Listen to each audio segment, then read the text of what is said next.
Hi everyone, it's Kim. Welcome back to my channel, and if you're new to my channel, welcome.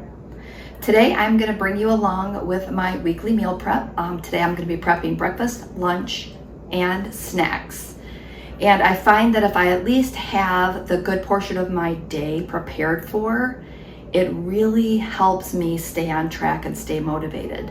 Now, if you've been keeping up with my journey thus far, you know that I've been struggling a little bit lately. And I'm happy to say that I'm feeling pretty good this week, and I feel like I'm going to have a super successful week. So having this meal prep done is really going to help me, continue to be able to stay on track, stay on plan. And it seems like when I stay on track and I stay on plan, I definitely feel better and want to do more things to help that out, meaning exercise, activity, etc. So with that said, I'm going to jump right into today's meal prep. Again, don't forget that I leave a lot of information down below in the description. So just do that little drop down arrow and you'll be able to see my notes down there. So with that said, I'm sure I'll say this at the end, but don't forget to give me a thumbs up for today's video. Don't forget to subscribe. If you subscribe to my channel, hit that little notification bell so you can be notified of upcoming videos. And don't forget to leave me some comments below because I love hearing from each and every one of you. All right, so with all that stuff out of the way, let's jump into today's meal prep. Okay, we're starting off with some lunch prep. I have in my pan here 1 pound of 99% fat-free ground turkey. And I'll try to remember to take a picture. I already threw the package away. So I put some water in the pan. I have my ground turkey going. To that, I'm going to add some of this 3-pepper onion blend. Oops, sorry, I'm getting some steam here from my pan. Some 3-pepper onion blend, and then a package of Fajita Seasoning mix. So I'm making this to top my salads with this week. So I thought that would be a little bit different to have a chicken fajita salad versus having a plain salad this week, and I thought I would just kind of change things up a little bit. So I'm going to continue to cook this. I'll come back, I'll throw the peppers in, the fajita seasoning, I'll show you what that looks like. But again, I always throw a little bit of extra water into my pan just to keep that ground turkey from getting too dry, because that 99% lean just dries right up on you. So we're going to go ahead and get this finished cooking, then I'll come back and show you what's next. Okay, so what I let it do from here is I just let it go ahead and cook down, just bringing you in a little bit closer so you can see what's going on. I just go ahead and let the water cook down, and you really don't even need to drain this, so it just makes it super easy to do. So before the water's fully drained, I want to go ahead and add in my Fajita seasoning packet. And again, this is just the Kroger brand, super simple. Probably the best one that I found so far. So I'm going to get that in. I may have to add a little bit more water to this pan, which I am going to have to do. There we go. Just to kind of get that to mix in a little bit better. And then at this point, I'm going to go ahead and simmer this. I'm going to go add in my semi-frozen 3-pepper and onion blend. Grab some scissors here and open this one.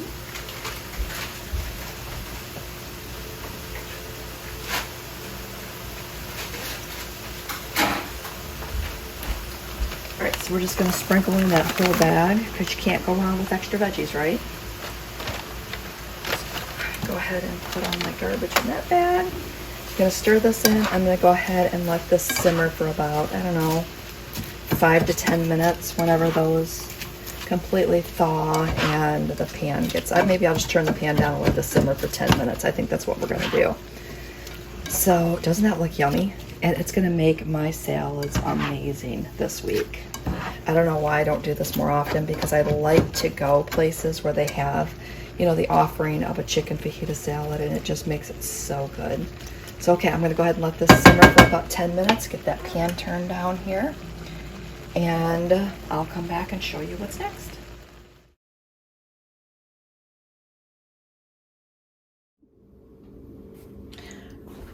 All right, so here are my salads that I'm making up to go with the chicken fajita mixture that I made. Just gonna flip these around for you. So I'm just throwing in some cherry tomatoes just because yum.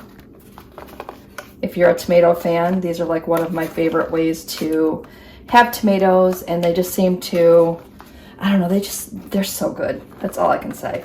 So I'm just throwing a whole container in the 4 of these dishes. And the other day I'll probably have the mixture in a wrap so that I can, again, change it up.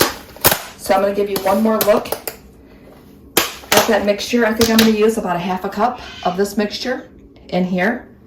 And then I'm going to top that with some fat-free Catalina dressing. So that will be my lunches this week. So cannot wait to dig into those. They're going to be so good. All right, so let's jump in and we'll see what's next.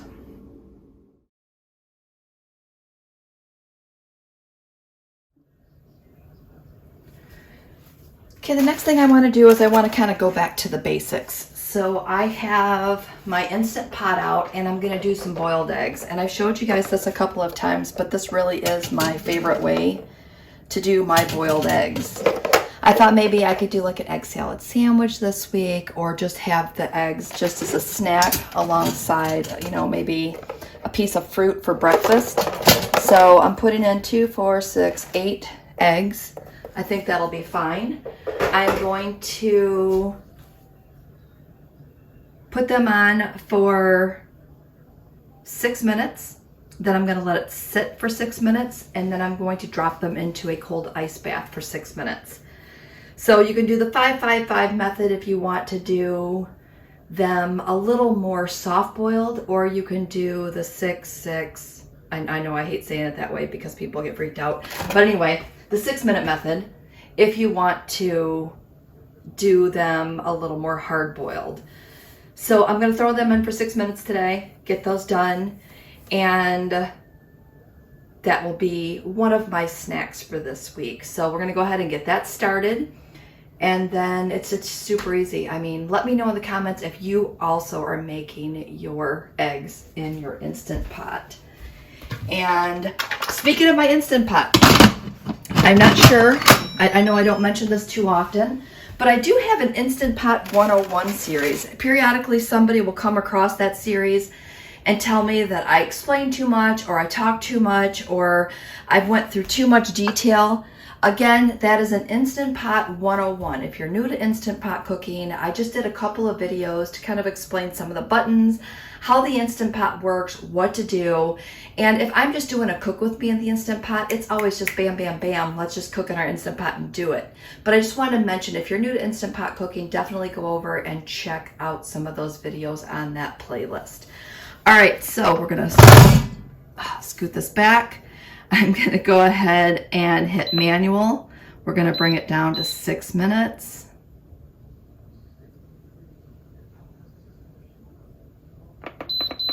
And then once that's ready to go, it will beep. And I am gonna bring that back out before it fully starts to come to pressure, because I gotta release the pressure and I don't want that going up underneath my cabinets. So make sure that when you're cooking with your Instant Pot, you have that in an open area. All right, so with that said, I'm gonna go ahead and get these things rolling, and then I'll come back and show you what's next. Before I forget, I also wanna share, I think I said it, but I may not have, there is a cup of water in my Instant Pot as well. You always have to have some type of liquid in there so that it comes to pressure. So 8 eggs I think I put in there with a cup of water, high pressure, manual button, 6 minutes, and it's gonna go. All right, so continuing on. Okay, I've already released the pressure off my Instant Pot, so I'm just going to pull them out of there with some tongs, dump them into this ice bath, and leave them in there for, again, approximately 5 to 6 minutes, just so that they cool down, the cooking process stops, and then I can peel them. And if you've not peeled eggs made in the Instant Pot, trust me, they peel like a dream. Add a little more water just so I can get the top of these submerged. And there we go. All right, so I'm gonna let those cool down and we'll see what's next on our list. All right, I won't do them all, but I just thought I would show you one. So just kind of get a little crack there going. And look.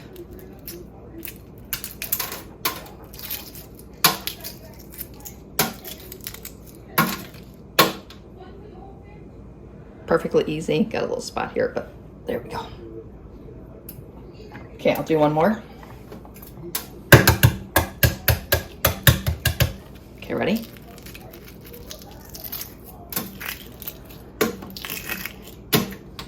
How easy is that? All right, I'm gonna finish peeling these and then we will see what's next on our list. All right, so what I thought I would do this week is do kind of a little test. You know, I normally have my old-fashioned oats, which I just kind of keep in a jar, buy them, I don't know, 4 or 5 pounds at a time. So I'm gonna do one of my normal oats. I'm going to do one with these quick oats, and I'm gonna try the steel cut oats again. So I don't know how well this is gonna work out, so I'm gonna go ahead and give it a try. I'm gonna let these sit, make sure that I have these on like day 2. So I'll have these on day 1, these on day 2, and then I'll have those on day 3. Somehow I'll figure out a way to know which are which so that I can eat them in the proper order. Because I think that these are going to take a little bit longer to soak. And like I said, I might do these day 2 or day 3. We'll see. We'll see how it works out. But I'll give you an update later this week to let you know, or I'll update you on Saturday with my my weekly update. So maybe I'll just do that. All right, so I'm gonna go ahead and get these together, and it's gonna be very simple. I mean, you guys know that I eat these all the time. They are one of my favorites. So I'm gonna take the quick oats and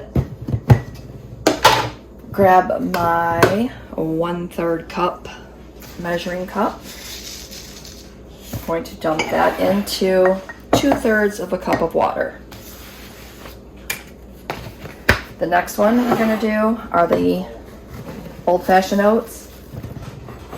1/3 cup of those into 2/3 cup of water. I do have some stevia here, and it's just regular stevia, 0 point, so I'm going to do a heaping teaspoon because I do like mine sweet. I'll go ahead and throw a heaping teaspoon in this jar since I already have that out. The next thing I'm going to do is I'm going to take the steel cut oats. Now, the steel cut oats is a little bit different, and I always forget to say this. If you prefer your oatmeal with milk or almond milk, feel free to change it up. I just find that I don't mind it with water, and so I've just been eating it that way. All right, so it says to use 1.5 cups of water to 1/4 cup of steel cut oats. But since I'm doing these as overnight oats, I'm going to do 1.25 cup of water to 1/4 cup of steel cut oats.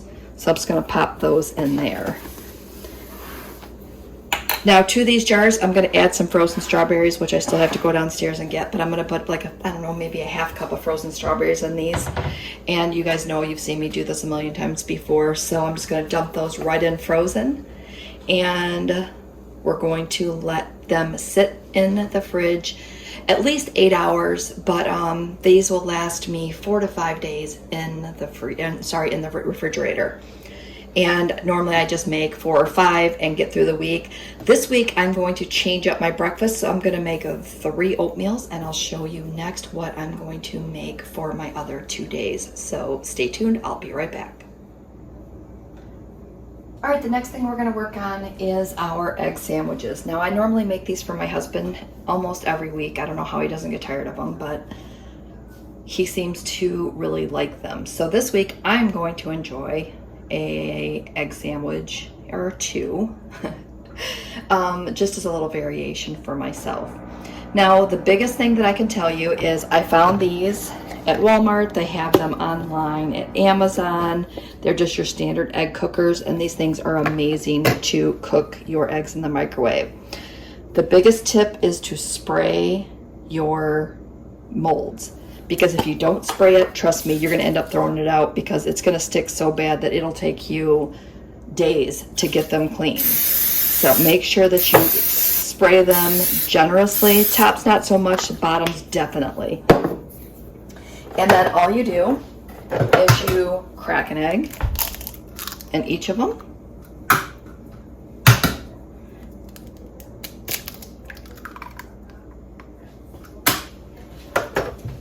then, just give my hands a quick little rinse there.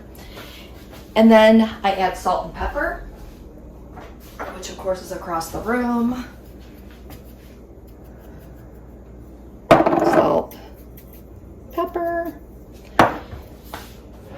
Now I'm gonna do one for me and one for my husband so you could just see the difference in the variations. So with mine, I don't think I have a shell, but I'm starting to, nope, it's not a shell, is it? There's always the fear of the shell in there. All right, so he likes to have a little more scrambled, so it's in here. Mine, I just kind of like to barely crack my yolk and then leave it there. Now for his, I add these real bacon pieces so that he gets a bacon and egg sandwich. If you do 1 tablespoon of the bacon, it is only 1 extra point. So I'm gonna throw, he doesn't follow WW, so sometimes I throw a little extra in his. And then I just throw them in the microwave for 50 seconds, that's 50 seconds, and they come out and they're perfect. Now I'll do this one for 50. Sometimes the ones without any meat, sometimes they'll cook in as little as 45 seconds. So play with your microwave. I do have a microwave that I think is 1,000-watt microwave. So if you have a stronger microwave or a less strong microwave, just make sure you test these out to make sure that they cook properly in your microwave. So I'm gonna go ahead and cook both of these and then I'll come back and show you what those look like. All right, so those are done. I'm gonna open his first. You can see what that one looks like. This one's mine. Mine looks like more of a little over easy egg, which is great. It's actually fully cooked, but it's gonna cook a little more when you reheat them, so you definitely don't wanna overcook these. And then I'm going to throw them on a Thomas's English muffin, the 100-calorie ones. I'm pretty sure these are still 3 points. So my egg sandwich will be 3 points unless I decide to add a half a slice of cheese, which I may do. And at that point, it may pop up to 4 points. But again, super yummy. Now, my next tip for you on this one is when you are making these, let your eggs completely cool before you assemble your sandwich. Because if you put these hot eggs on your English muffin's gonna get super soggy and you're gonna be very sad. So you don't want to be sad at breakfast. So definitely let these go ahead and completely cool down. Now I'm gonna finish making these, but before I do, I thought I would just go ahead and wrap up today's video and show you what other snacks I was having this week. So I am going to have a Premier Protein, either my strawberry or my cookies and cream. That's gonna be one day. I have these really yummy snack packs. So I have a chocolate and I have a sugar-free vanilla. So those are both sugar-free. Those 4 are 2 points each. I also have sugar-free unsweetened applesauce, and that's 0 points. So that's gonna be my 5 days of snacks in the afternoons or mornings, depending on when I want it. I also have fruit here, which I can rely on. I did also buy some pineapple chunks. So I will drain the juice out of this, which makes the can 0 points. So I also have pineapple chunks to snack on this week. And again, those boiled eggs. I think that's it. So yes, I'm gonna go ahead and wrap up today's video. I wanna thank you for watching. Let me know if you have any questions in the comments. Don't forget to subscribe to my channel. That'll keep you up to date on all of my fun shenanigans. And don't forget to leave me a thumbs up. And with that said, thanks for watching and we will see you next video.